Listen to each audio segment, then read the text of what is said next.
রাজধানীর বিজয়নগরে জাতীয় পার্টি ও গণ অধিকার পরিষদের নেতাকর্মীদের মধ্যে তুমুল সংঘর্ষের ঘটনা ঘটেছে। এতে গুরুতর আহত হয়েছেন গণ অধিকার পরিষদের সভাপতি নুরুল হক নূর। এই ঘটনায় আশপাশের এলাকায় উত্তেজনা বিরাজ করছে। পরিস্থিতি মোকাবেলায় সেনাবাহিনী ও পুলিশ মোতায়েন করা হয়েছে। বিস্তারিত শাহাদাত রিফাতের রিপোর্টে। টুকরাই বিবি নূর এবং রাশেদ যারা ডেলি চাঁদা উঠে এখানে এসে আমাদের নেতা কর্মীদের উপর হামলা করেছে। 29 আগস্ট সন্ধ্যায় রাজধানীর কাকরাইলের বিজয়নগরে একটি মিছিল বের করে গণ অধিকার পরিষদের নেতাকর্মীরা। মিছিলটি বিভিন্ন সড়ক প্রদক্ষিণ করে জাতীয় পার্টির কেন্দ্রীয় কার্যালয়ের সামনে গেলে গণ অধিকার পরিষদের নেতাকর্মীদের উপর হামলার ঘটনা ঘটে।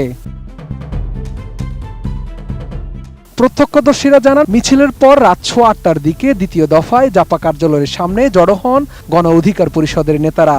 এ সময় জাপা নেতাকর্মীদের সঙ্গে তাদের ধাওয়া পাল্টা ধাওয়ার ঘটনা ঘটে। প্রত্যক্ষদর্শীরা আরও জানায়, সংঘর্ষের এক পর্যায়ে ঘটনাস্থলে সেনাবাহিনী এসে জাপা নেতাকর্মীদের সরিয়ে দেয়। তৎক্ষণাৎ গণ অধিকার পরিষদের নেতাদের ঘটনাস্থল ছাড়তে 10 মিনিট সময় দেয় আইন শৃঙ্খলা রক্ষাকারী বাহিনী। এর মধ্যে ঘটনাস্থল ত্যাগ না করায় সেখানে ব্যাপক লাঠিচার্জের ঘটনা ঘটে। এ সময় গণ অধিকার পরিষদের সভাপতি নুরুল হক নূর সহ অনেকে আহত হয়েছেন। জাতীয় পার্টি সহ আওয়ামী লীগের 14 দল এবং তাদের দূষকদের গ্রেপ্তার এবং বিচারের দাবিতে কর্মসূচি ছিল।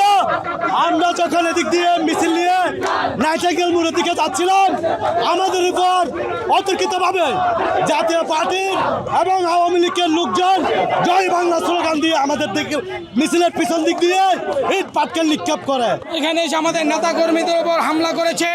এই যে দেখেন, আমার হাতে পাথর আঘাত করেছে, আমার অনেক নেতা কর্মী আহত হয়েছে, গুলিবিদ্ধ হয়েছে। আমি ইউনূস সরকারের কাছে অনেক অনুরোধ জানাই, এই টুকরাই বিবি নূর এবং রাশেদ যারা ডেলি চাঁদা উঠে, আপনারা দেখেছেন চাঁদার টাকা কিভাবে ভাগ করে।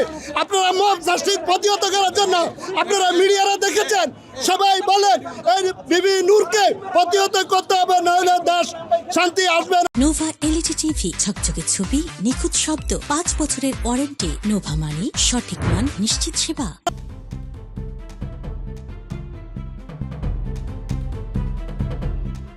এদিকে সংঘর্ষের পর থেকে ঘটনার আশপাশের এলাকায় উত্তেজনা বিরাজ করছে। পরিস্থিতি মোকাবেলায় সেনাবাহিনী ও পুলিশ মোতায়েন করা হয়েছে। অন্যদিকে জাতীয় পার্টি ও আওয়ামী লীগের সন্ত্রাসীরা গণ অধিকার পরিষদের মিছিলে অতর্কিত হামলা করেছে বলে দাবি করেন গণ অধিকার পরিষদের সাধারণ সম্পাদক রাশেদ খান। জাতীয় পার্টির কার্যালয়ের সামনে থেকে হঠাৎ করে আমাদের উপর অতর্কিত হামলা করে। আমাদের সাথে গণমাধ্যম ছিল এবং ভিডিও ফুটেজ রয়েছে। আমরা কিন্তু জাতীয় পার্টির কার্যালয়ের সামনে যাইনি। মূলত আমরা যেটি মনে করি যে জাতীয় পার্টির মধ্যে আওয়ামী লীগ ঢুকে জাতীয় পার্টি এবং আওয়ামী লীগ আমাদের উপর অতর্কিত হামলা করেছে। রাশেদ খান আরও জানান, ঘটনাস্থল থেকে তাদের দলের আহত কর্মীদের উদ্ধার করে চিকিৎসার জন্য ঢাকা মেডিকেল কলেজ হাসপাতালে নেওয়া হচ্ছে। অনেকে আহত হয়েছে, আমার অবস্থা তো দেখতে পাচ্ছেন, নতুন করে বলার কিছু নাই। ঢাকা মেডিকেলে চিকিৎসা নিয়েছি। আমাদের অন্যান্য নেতাকর্মী যারা আহত হয়েছে, রক্তাক্ত হয়েছে, তারা ঢাকা মেডিকেলে চিকিৎসা নিচ্ছে। আমরা সরকারের উদ্দেশ্যে বলতে চাই, শেখ হাসিনা দিল্লি পালিয়েছে, জিএম কাদের প্রকাশ্যে ঘুরে বেড়াচ্ছে, তার নামে মামলা রয়েছে, তারপরেও কেন তাকে গ্রেপ্তার করা হচ্ছে না?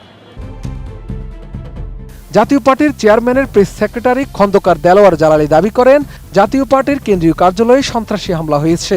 তিনি শুনতে পাচ্ছেন আবারও জাতীয় পার্টির কার্যালয়ে হামলা চালানো হতে পারে। তবে সেনাবাহিনী সহ আইন শৃঙ্খলা বাহিনীর সদস্যরা ঘটনাস্থলে আছেন। জাতীয় পার্টির মহাসচিব শামীম হায়দার পাটোয়ারি বলেন, গণ অধিকার পরিষদের নেতাকর্মীদের হামলার এক পর্যায়ে জাতীয় পার্টির নেতাকর্মীরা সাহসিকতার সঙ্গে প্রতিরোধ গড়ে তুলেছেন। তখন গণ অধিকার পরিষদের নেতাকর্মীরা সরে যায়। পরবর্তী সময়ে সেনাবাহিনী এসে পরিস্থিতি শান্ত করে। গণ অধিকার পরিষদের হামলার ঘটনায় তাদের বেশ কিছু নেতাকর্মী আহত হয়েছেন। তাদের অনেকে এখন হাসপাতালে আছেন বলেও জানান জাপার এই নেতা। এর আগে জাতীয় পার্টির চেয়ারম্যান জিএম কাদেরকে গ্রেফতার না করা হলে সচিবালয় ঘেরাওয়ের হুঁশিয়ারি দেন গণ অধিকার পরিষদের নেতা নুরুল হক নূর। 29 আগস্ট রাত 8:45 নিজের ফেসবুক পেজে দেওয়া পোস্টে এমন হুঁশিয়ারি দেন নূর। পোস্টে তিনি লিখেন, জিএম কাদেরকে গ্রেফতার করা না হলে সচিবালয় ঘেরাও করার কর্মসূচি দেয়া হবে। শাহাদাত রিফাত, এটিএন নিউজ, ঢাকা।